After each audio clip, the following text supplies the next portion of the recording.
ఈరోజు ఒక ప్రశస్తమైన విశేషమైన రోజుగా ప్రపంచమంతా గుర్తించుకొని వారి వారి సంఘములలో పునరుద్ధానపు ఆరాధనను చేస్తూ ఉన్నారు. ఆ రీతిగా ఈస్టర్ పునరుద్ధానపు ఆరాధన అనేది ఈరోజు మనము జరుపుకుంటూ ఉన్నాం. అసలు ఈస్టర్ అంటే ఏమిటి? ఈస్టర్ అనేది ఓల్డ్ ఇంగ్లీష్లో ఉన్న ఒక పదం. మరి ఈ ఈస్టర్ అనే పదం బైబిల్లో ఎక్కడా లేదు.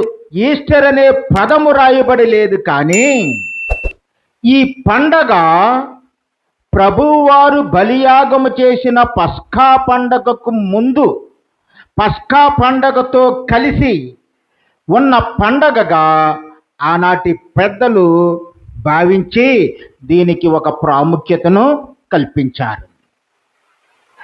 అంతేకాదు, క్రీస్తు చనిపోయిన తర్వాత కూడా ఈ ఈస్టర్ పండగ చేసుకోవటము ఆనాడు శిష్యులు చేయలేదు, సంఘములు చేయలేదు, ఆదిమ క్రైస్తవ విశ్వాసులు కూడా చేయలేదు.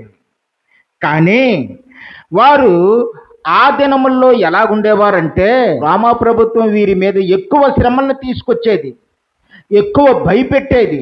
అందుని బట్టి బహిరంగంగా వారు ఈస్టర్ అనే పండగను, పునరుద్ధానపు పండగను, యేసు తిరిగి లేచాడనే పండగను జరుపుకునే పరిస్థితి ఆనాటి విశ్వాసులకు లేదు. అది సంఘము కూడా వారు ప్రభువు లేచిన దినము ఆదివారము కాబట్టి ప్రతి ఆదివారాన్నే కూడా వారు పునరుద్ధాన దినముగానే జరుపుకునేవారు. వాళ్ళు గుమిగూడేవారు.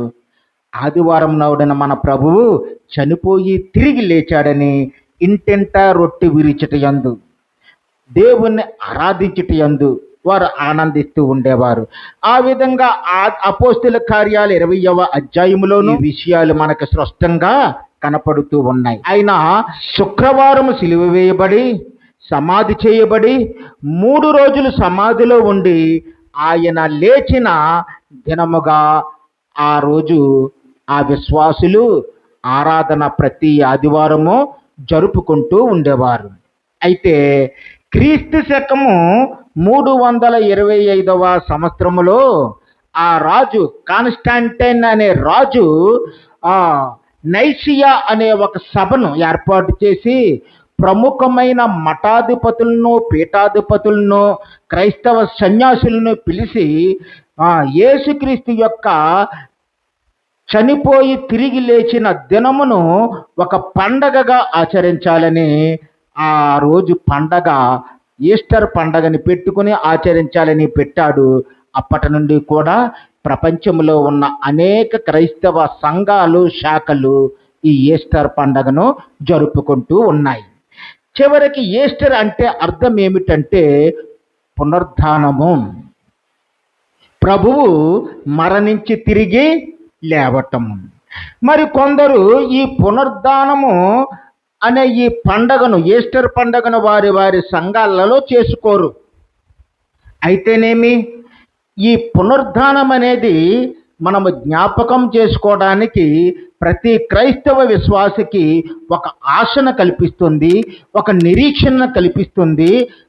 మరణం మీద ప్రభు విజయం సాధించాడు కాబట్టి క్రైస్తవులుగా ఉన్న మమ్మును మరణము ఏమాత్రము ఓటమికి మమ్మల్ని తీసుకుని వెళ్ళలేదు, మాకు జయం వస్తుందనే ఆశ, నిరీక్షణ మనకి కలిగించే పండగల్లో ఈస్టర్ పండగ ముఖ్యమైన పండగ.